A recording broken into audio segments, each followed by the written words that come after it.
আগামী স্বপ্নের জন্য আজ থেকে প্রায় 5 বছর আগে আমি অ্যাম্বুলেন্স চালানো ছেড়েছিলাম।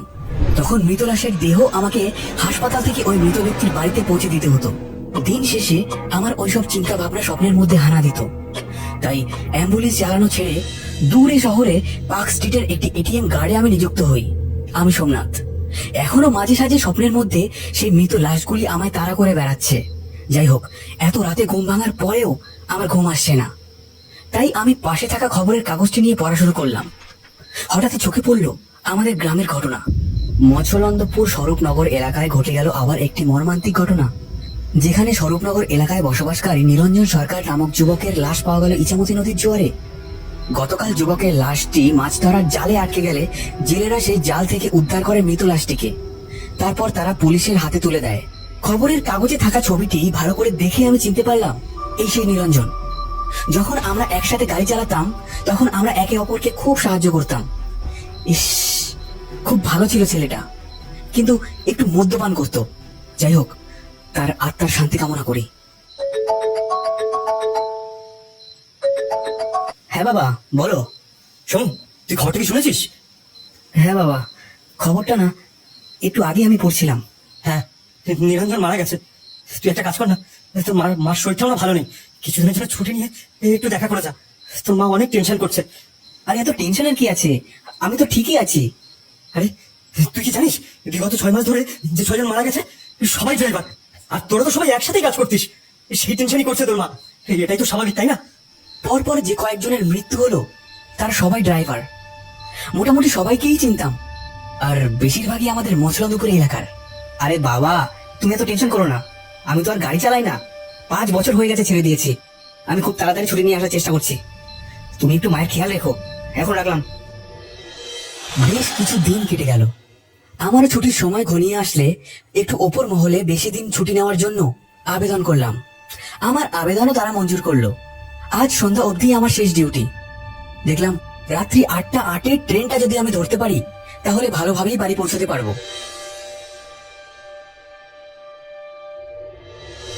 আমার অপরিবর্তে আরেকজন আসলে আমি রীতিমতো ব্যাগ নিয়ে বেরিয়ে পড়লাম।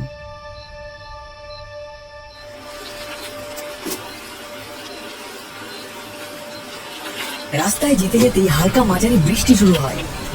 রীতিমতো শিয়ালদা স্টেশনে এসেও পৌঁছলাম। তখন ঘড়িতে দেখলাম রাত 8টা বেজে 15 মিনিট এবং 8টা 8-এর ট্রেনটা আমি মিস করেছি। কিছুক্ষণ পর 9টা 8-এর ট্রেনে উঠে পড়লাম।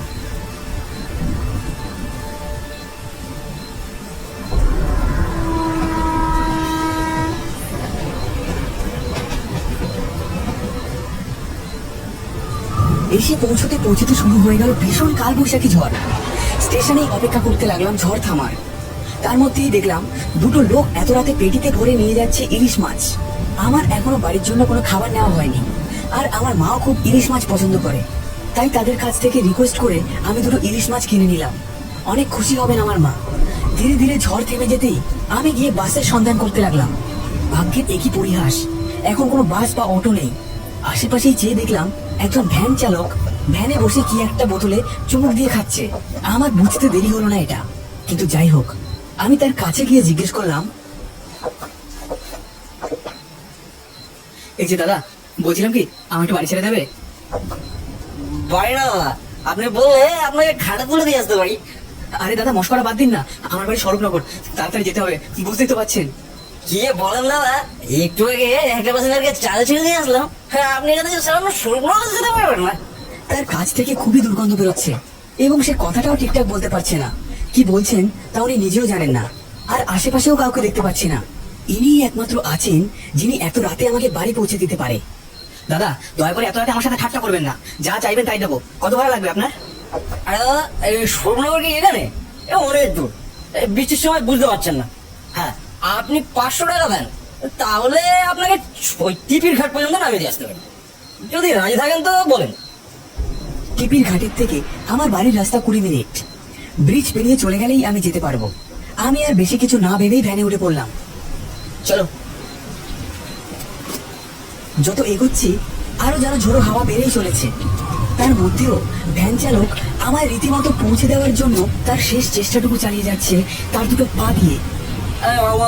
আপনি তো প্যানিং করেন না, ঠিক আছে? কারণ আমি টনিক খেয়ে আছি। আপনাকে বোঝানোর দায়িত্ব আমার। হ্যাঁ, আপনি ধরে বসুন তো ব্যাগগুলো।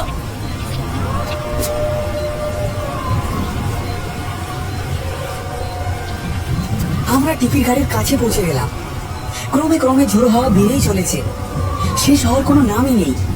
সে আমাকে বলল, আর 1 মিনিট পর হেঁটে গেলেই আপনি টিপির ঘাট ব্রিজ পেরিয়ে যেতে পারবেন। আমাকে এবার ছাড়েন তো, নইলে আমি আর বাড়ি ফিরে যেতে পারবো না। দেখছেন তো বাবু আবহাওয়ার কি অবস্থা, আমাকে অনেকটা পথ ফিরে যেতে হবে। সত্যি অনেক সাহায্য করেছেন। এখন ওনাকেও আমার মানবিকতার দিক থেকে ছেড়ে দেওয়া উচিত। তাকে পুরো টাকাটাই দিয়ে ছেড়ে দিলাম। আমি লাগেজগুলো নিয়ে রীতিমতো ব্রিজের সামনে এসে দেখি, কি এ তো পুরো ব্রিজ ভেঙে পড়ে আছে ঝড়ে। আমি আর কি আজ বাড়ি পৌঁছতে পারবো না? এছাড়া তো কোনো পথও নেই। এদিকে ঝড় বেড়েই চলেছে। আমি পাশে থাকা একটি বন্ধ দোকানে ব্যাগগুলি রেখে ঝড় থামার অপেক্ষা করতে লাগলাম। একটু পরেই দেখলাম 4 জন লোক একটি মরাকে কাঁধে নিয়ে ব্রিজের দিকে এগিয়ে আসছে। ওরাও তো ব্রিজ পেরিয়ে কাটাবাগান শ্মশানে নিয়ে যাবে, কিন্তু যেখানে ব্রিজ ভাঙা সেখানে ওরা মরাটিকে কিভাবে শ্মশানে নিয়ে যাবে? তারা দেখলাম ব্রিজের সামনে এসে মরাটাকে রেখে আমার দিকেই এগিয়ে আসছে। আমি সেই মরা লাশের দিকে চেয়ে রইলাম। মরাটা বৃষ্টির জলে ভিজছে। খুবই অসহায় লাগছে মরাটিকে দেখতে। মরা হাতির দাম যেমন লাখ টাকা থাকে, মৃত মানুষ শুধু একটা বোঝাই মাত্র পৃথিবীর বুকে। সেটা হয়তো কোনো কিছুর সাথেই তুলনা করা যায় না। তাই হয়তো মানুষগুলিকে মাটির সাথে মিশে যেতে হয় অথবা পুড়ে যেতে হয়। আরে দাদা, একটু সাইড দিন না। সত্যি বুড়োটা মরার টাইম পেল না, এই ঝড় বাদলের দিনেই মরতে হলো। আরে মানুষের মৃত্যু কি সব বলে কই আসে? সব কপাল রে ভাই, সব কপাল। ওই দেখ, এই নৌকা নিয়ে একজন এদিকে আসছে। ওনাকে চল বলি যেন আমাদের কাটাবাগান শ্মশানে দিয়ে আসে। এটা বলতে বলতেই ওরা 4 জন বেরিয়ে পড়লো। ইস, আমার কেন যে আগে চোখে পড়লো না? তাদের মধ্যে দেখলাম 2 জন নৌকো আরোহীর কাছে গিয়ে ফিস ফিস করে কি যেন একটা বলল। আবহাওয়া দেখলাম আগের মতো ধীরে ধীরে ঠিক হতে লাগলো। ইতিমধ্যেই তারা লাশটিকে তুলে নৌকায় উঠিয়ে নিয়ে যেতে লাগলো শ্মশানের দিকে, যেটা আমার বাড়ির পথেই পড়ে। আমার বাড়ি কাটাবাগান দক্ষিণ পাড়ায়। হাতের ঘড়িটির দিকে তাকিয়ে দেখলাম রাত 1:30। আশপাশ থেকে ভেসে আসছে ব্যাঙের গ্যাক ও ডাক, আর মাঝারি ঠান্ডা ঝোড়ো হাওয়া বয়ে যাচ্ছে। অপেক্ষা করতে লাগলাম মাঝির জন্য, কারণ আমার বাড়ি যেতে হলে নৌকো করেই যেতে হবে। যেমন করে মরাটাকে নিয়ে গেল কাটাবাগান শ্মশানের দিকে। অপেক্ষা করতে করতে দেখলাম একটি লন্ঠনের আলো এই ব্রিজের দিকেই এগিয়ে আসছে। যেহেতু আকাশ ভেদ করে একটু চাঁদের আলো ছোঁয়া দিয়েছে, সেহেতু দেখে বুঝতে দেরি হলো না যে নৌকো আরোহী আসছে। আমি তড়িঘড়ি করে ব্রিজের সামনে গিয়ে ডাকতে শুরু করলাম, এই যে দাদা, শুনছেন? ও দাদা! উনি কোনো সারা শব্দ না দিয়েই আমার সামনে নৌকা নিয়ে চলে আসলেন।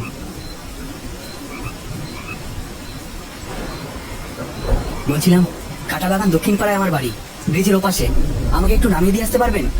এখান থেকে মাত্র 15 মিনিটেরই পথ। আপনাকে 200 টাকা দিতে পারবো। বলা মাত্রই হালকা ঝোড়ো বাতাস বয়ে গেল আমাদের মধ্যে দিয়ে, এবং তার মুখে থাকা গামছাটা সরে যেতেই দেখলাম উস্কো খুস্কো 60 থেকে 65 বছর বয়সের একজন লোক।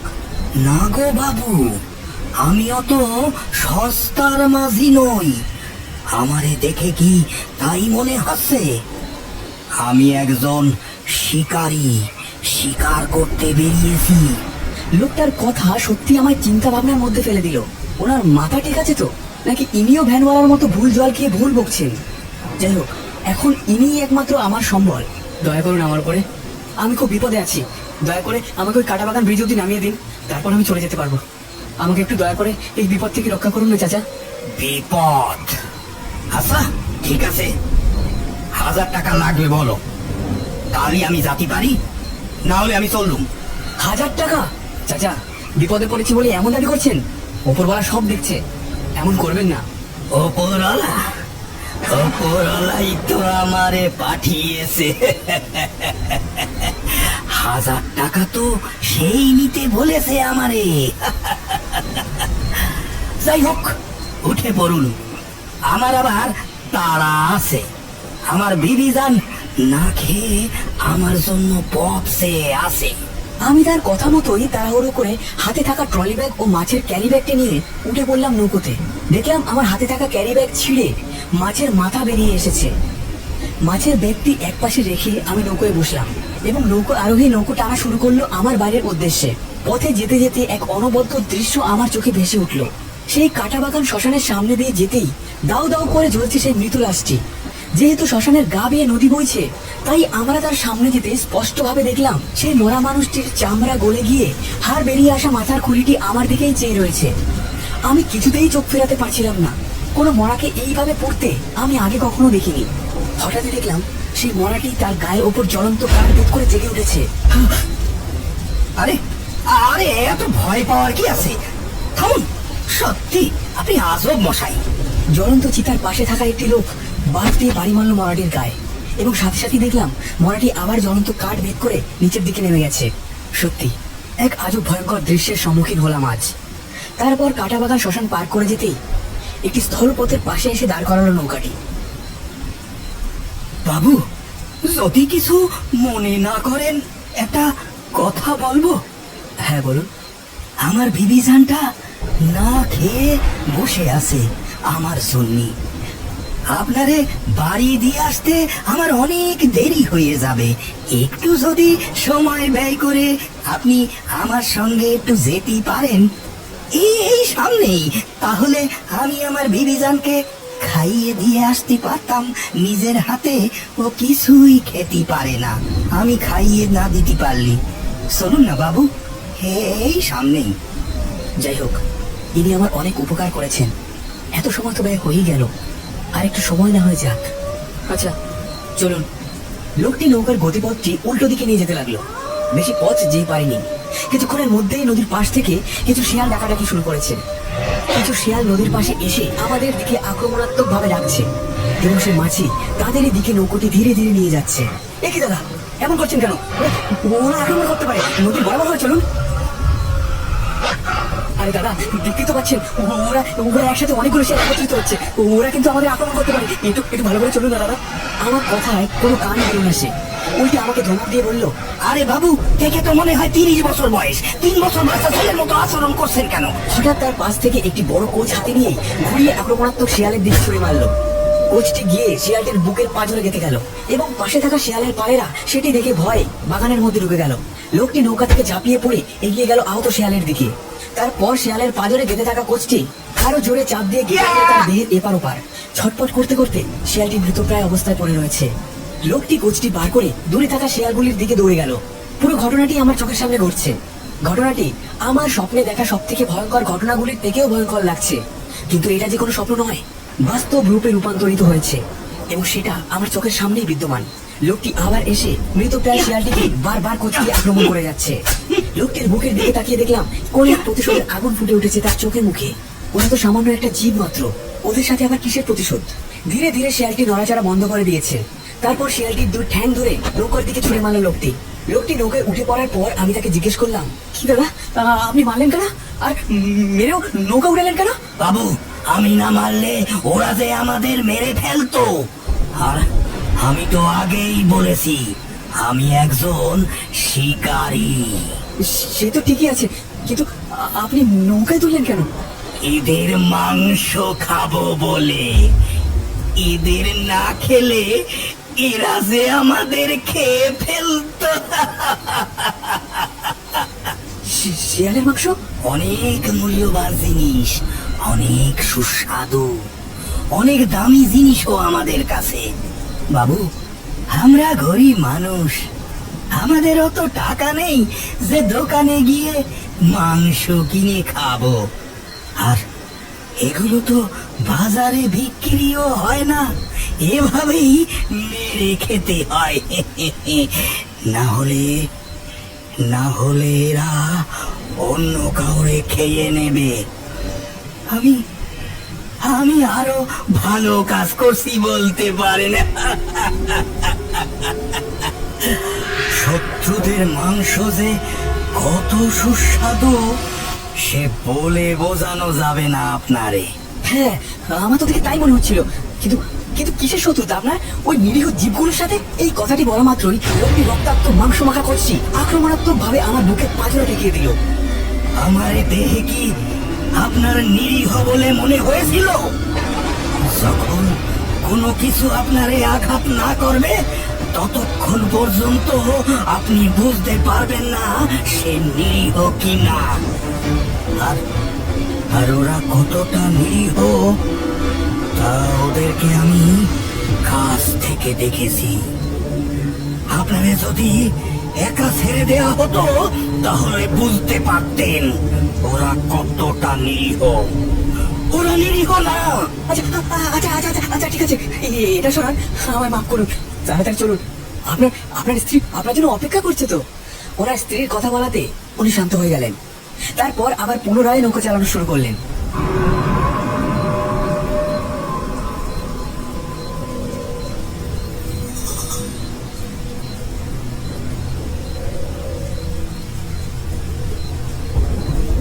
ধীরে ধীরে কিছুক্ষণের মধ্যেই নৌকোটি এসে থামলো নদীর এক প্রান্তে। বাবু, এই আমার ঘর।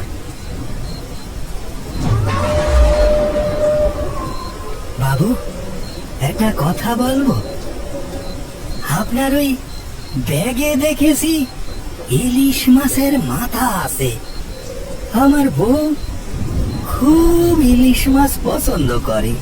কতদিন যে আমার বউকে ইলিশ মাছ খাওয়াতে পারিনি।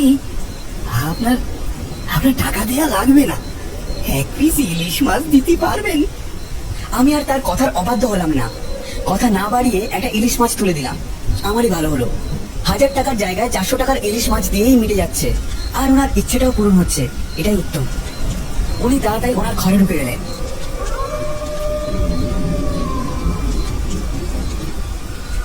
অনেকক্ষণ ধরে অপেক্ষা করলাম, তার কোনো খোঁজ নেই। আমি নৌকোটি থেকে নেমে তার ঘরের দিকে ডাকতে গেলাম। ঘরটা স্বাভাবিক কেমন যেন একটা। এরকম বাড়ি করে যে কিভাবে এরা বসবাস করে সত্যি অনেক দুঃখজনক। চারিদিকে তাঁবু দিয়ে ঘেরা ঘরটি। আমি ধীরে ধীরে তাঁবুটি সরালাম। ঠিকই, একটি কঙ্কালের পরনে শাড়ি এবং কঙ্কালের মাথার খুলির ওপর একটি ঘোমটা দেওয়া আছে, ঠিক যেন কোনো বউ শুয়ে আছে। লোকটি কঙ্কালটির মুখের মধ্যে একটি মাছ দিয়ে দিল। এ কি চাচা, আপনি কাকে খাওয়াচ্ছেন এভাবে? এভাবে কেউ খেতে পারে? এ তো একজন মোরা কঙ্কালের দেহ রেখেছেন। চুপ! কে বলেছে মরা? ও মরা নয়, ও আমার বউ। দেখুন দেখুন, ভালো করে চেয়ে দেখুন সে খায় কিনা। হঠাৎই কঙ্কালটির মুখের পাঁজরের হাড় বাড়ি খেতে শুরু করলো, আর কাঁচা মাছটি ধীরে ধীরে থেতলে যেতে লাগলো। এরকম ভুতুরে দৃশ্যের সম্মুখীন আমাকে হতে হবে আমি ভাবতে পারিনি। খুব ভালোবাসতাম আমার বিবি জানলে, কিন্তু কিন্তু শুধুমাত্র আপনার জন্য আমার আমার বিবি জানের আজকে এই অবস্থা। কি বলছেন? আমি কি করলাম? আমি তো কি করেননি আপনি? আপনাদের মতো মানুষ কি করতে পারে সেটা বললে কি করে হবে বলুন? মনে করে দেখেন, আজ থেকে 100 বছর আগে এরকমই সেই ঝড় বাদল বৃষ্টির দিনই আমি আমার বিবি জানরে নিয়ে আপনার অ্যাম্বুলেন্সে উঠিয়ে হাসপাতালের দিকে রওনা হতি। বাবু, উঠানো হয়ে গেছে, তাড়াতাড়ি গাড়ি ছাড়েন। আমার আমার বিবি জানের নিঃশ্বাস নিতে অনেক কষ্ট হচ্ছে, তাড়াতাড়ি চলুন। ঠিক আছে, তাড়াতাড়ি গাড়িতে উঠে বসুন। আমি আপনার কথা মতো গাড়িতে উঠে বসলাম। শুনছ? গাড়িতে স্টার্ট দিয়ে আপনি হঠাৎ স্টার্ট বন্ধ করে ফেললেন। আপনার ফোন আসায়। হ্যালো, কে বলছেন? হ্যালো, আমি সত্যনারায়ণ প্রধানের বাড়ি থেকে বলছিলাম। প্রধানের বই মাথায় উঠেছে, তাড়াতাড়ি চলে আসুন, তাকে হসপিটাল যেতে হবে। কিন্তু আমার গাড়িতে তো পেশেন্ট রয়েছে। আরে তাতে কি হয়েছে? আপনাকে 2500 টাকা দেবো, তাড়াতাড়ি চলে আসুন তো। এমার্জেন্সি কেস, বুঝতে পারছো না নাকি?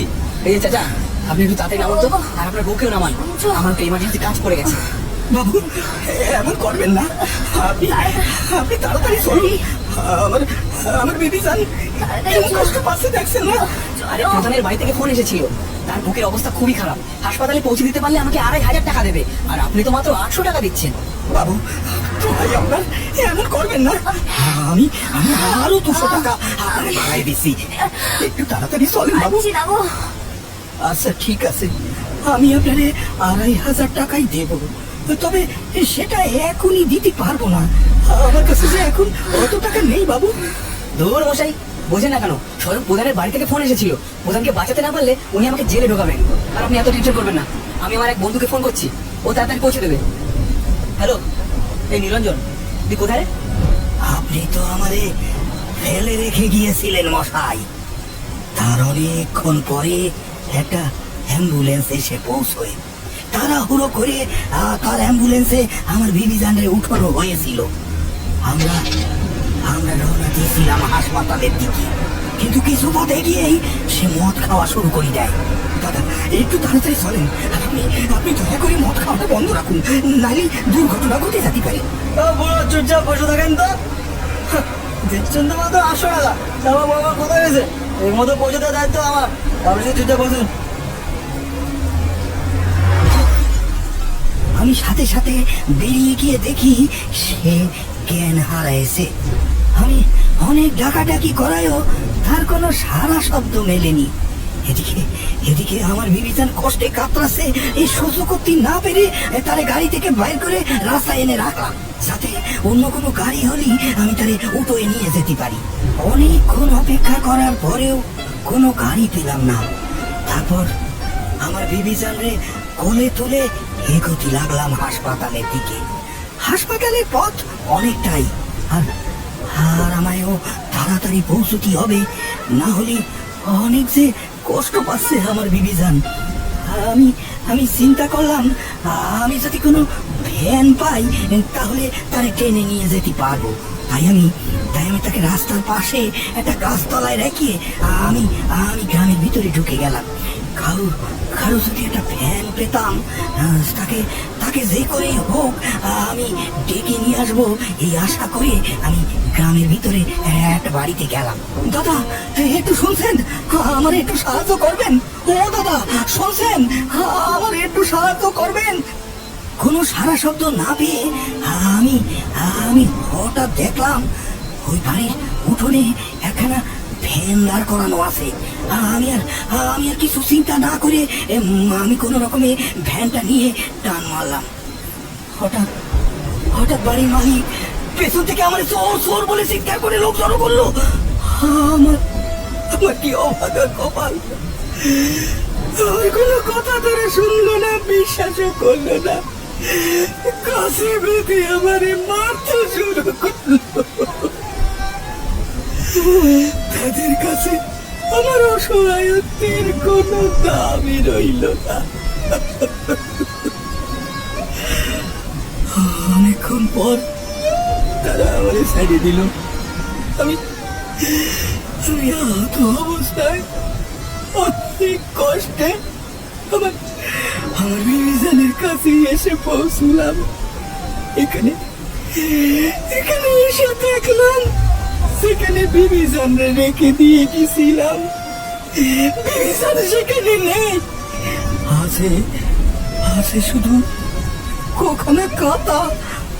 আমি আমি আমি চারিদিকে তন্ন করে খুঁজতে শুরু করলাম।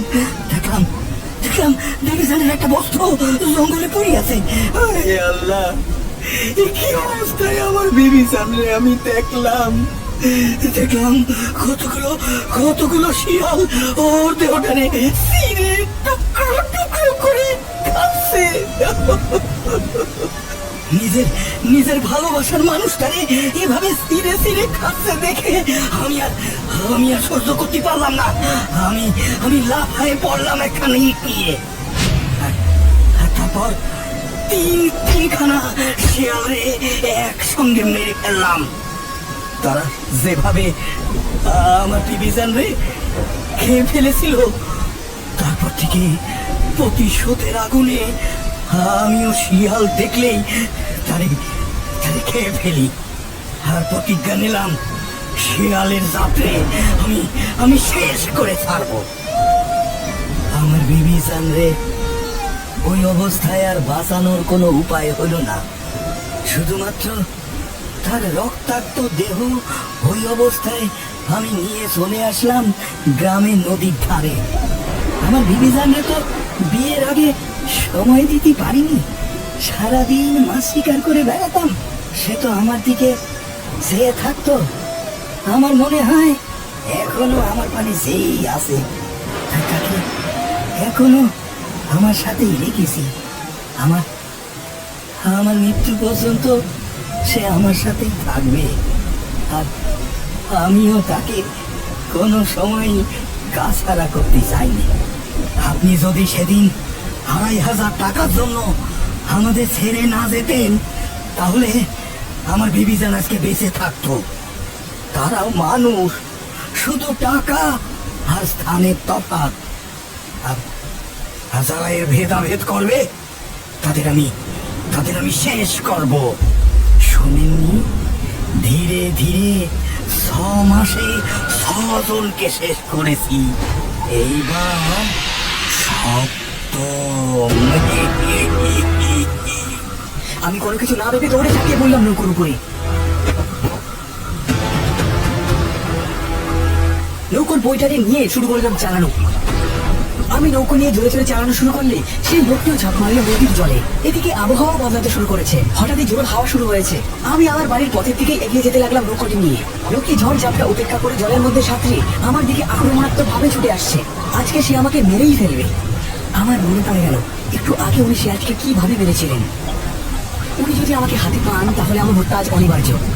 আরো জোরে জোরে নৌকার দাঁড় ঘোরাতে লাগলাম। কিছুক্ষণের মধ্যেই আমি ওনার থেকে অনেকটা দূরে চলে এসেছি। ওনাকে দেখে মনে হচ্ছে উনি সাঁতার কাটতে কাটতে অনেকটাই ক্লান্ত হয়ে পড়েছেন। নদীর মাঝ বরাবর উনি যেভাবে ক্লান্ত হয়ে সাঁতার কেটে আসছেন, উনি যদি সাঁতার কাটা থামিয়ে দেন তাহলে উনি ডুবে মারা যাবেন। আমার মনে নিজেকে বাঁচানোর চেষ্টা ছাড়াও ওনাকে বাঁচানোর চেষ্টার কথা মনে এসে ছোঁয়া দিয়েছে। আমার জন্যই হয়তো উনি ওনার বউকে হারিয়েছেন। সত্যি, সেদিন যদি বুঝতাম আমার দ্বারা এত বড় ভুল হয়ে যাবে, তাহলে এই ভুল আমি কোনোদিনই করতাম না। যাই হোক, আজ আমি পাপের ভাগীদার, উনি আমার বিচারক। আমি চাই না এনাকে এভাবে মরতে দিতে। তাই আমি নৌকা ঘুরিয়ে তার দিকে নিয়ে যেতে লাগলাম। রীতিমতো তার কাছে এসে পৌঁছলাম এবং তার হাত দিয়ে টেনে উঠালাম নৌকার ওপর। তার অবস্থা খুবই খারাপ এবং তার সেই অবস্থাতেও তার 2 হাত দিয়ে আমার গলা টিপে ধরল। আমি নিজেকে বাঁচানোর চেষ্টাও করলাম না, কারণ আমি চাই যে সে তার প্রতিশোধের চেষ্টা মেটাক। ধীরে ধীরে সে আমার গলা থেকে হাতটা সরিয়ে নিয়ে অজ্ঞান হয়ে গেল। ভালো করে দেখলাম তার দেহে এখনো প্রাণ আছে। আমি নৌকাটি ঘুরিয়ে নিয়ে চললাম আমার এলাকার কাটাবাগান দক্ষিণ পাড়ার গ্রামীণ হাসপাতালের দিকে। রীতিমতো তাকে অনেক কষ্টে হাসপাতালে নিয়ে আসলাম। ভোর থেকে সকাল হয়ে গেল। হাসপাতালের বাইরে একটি গাছের নিচে ঘুমিয়ে পড়েছিলাম। হাসপাতালের একটি আয়া মাসি এসে আমায় জাগিয়ে দিল। এই যে শুনছেন, আপনার পেশেন্টের জ্ঞান ফিরেছে, যান।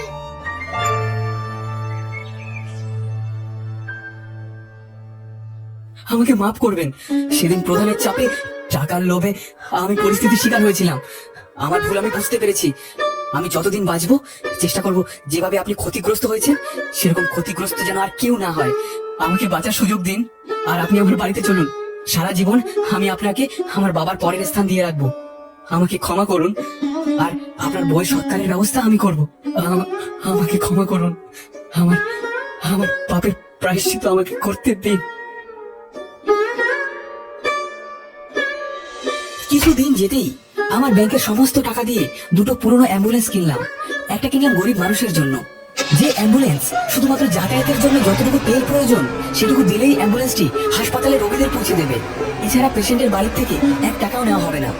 আর আমি চালাবো আরেকটি অ্যাম্বুলেন্স, যেটি শুধুমাত্র বয়স্ক মানুষদের জন্য। যাদের ছেলেমেয়ে নেই তাদের কাছ থেকে কোনোদিনও টাকা নেব না। আর আমার পেট চালাতে যতটুকু ন্যায্য মূল্য ততটুকুই নেব। এই সিদ্ধান্ত নিয়েই আমি সোমনাথ আবার শুরু করলাম অ্যাম্বুলেন্স চালানো।